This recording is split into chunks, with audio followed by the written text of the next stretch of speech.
You know that feeling, right? That little jolt of panic when a piece of tech you absolutely rely on just stops working? Well, a few days ago, that's exactly what happened. The world's most famous AI suddenly went silent, and it sent this huge wave of confusion all across the internet. And that was the question on everybody's mind. You type in a prompt, you hit enter, and you get nothing. Just a blank, unresponsive screen. And I think we all had the same thought at the same time. Wait, is it just me? So, what's the first thing we all do? We rush over to social media, of course. This was pretty much the universal reaction, a mad dash to X, frantically scrolling to see if your AI assistant had decided to ghost everyone else too. And yep, the reports started flooding in, confirming it wasn't just your connection, it wasn't your browser, it wasn't your Wi-Fi. This was happening everywhere. On desktop, on mobile, users were just completely locked out. And I think this quote just nails the feeling perfectly. Something that might have been a small annoyance maybe a year ago now felt like a full-blown code red. It was just this sudden, pretty jarring reminder of how deeply we've woven this tool into our lives. Okay, let's unpack this a little. Because what started as a bunch of individual frustrations, well, it blew up into a massive global event. The silence from this one AI was, quite literally, heard around the world. And look, it wasn't just in your head. The outage on December 2nd was very, very real. OpenAI eventually came out and acknowledged a major disruption that hit users globally, confirming that, nope, you were definitely not alone in this.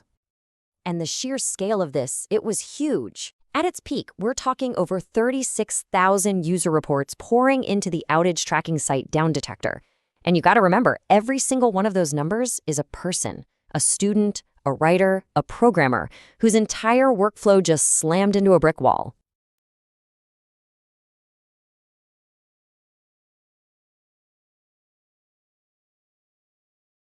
And if you look at the data, it tells a really clear story.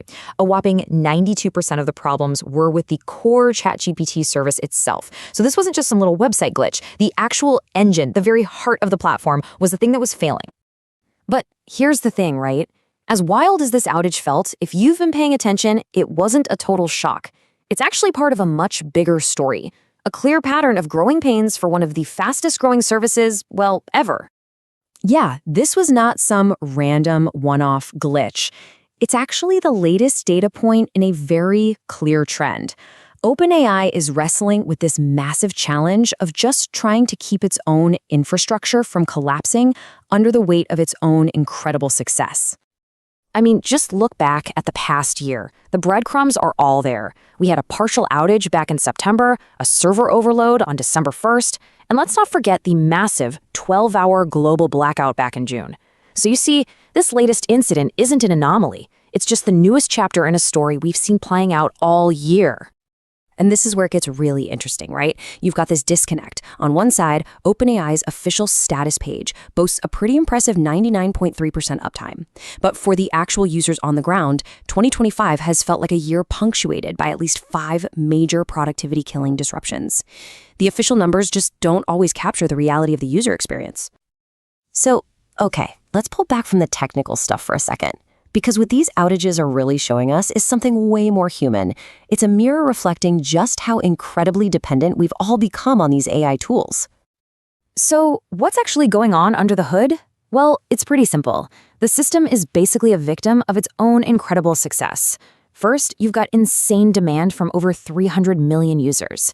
That alone puts a crazy amount of stress on the hardware and the cloud services it runs on. Then you start adding in super complex new features, like generating images and having voice conversations. Well, you've just created the perfect storm for instability. And that feeling, that code red moment we talked about, that's the proof right there. For millions of us, AI is not a toy anymore. It's become a core part of our professional toolkit. We use it for everything from brainstorming emails to spotting bugs in our code. So when the AI goes down, real work stops.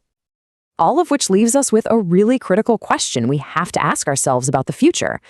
Think about it. We would never accept mostly reliable from our power grid or internet connection. So as AI becomes just as essential to our daily lives, is mostly reliable really going to be good enough? That's something we're all going to have to think about.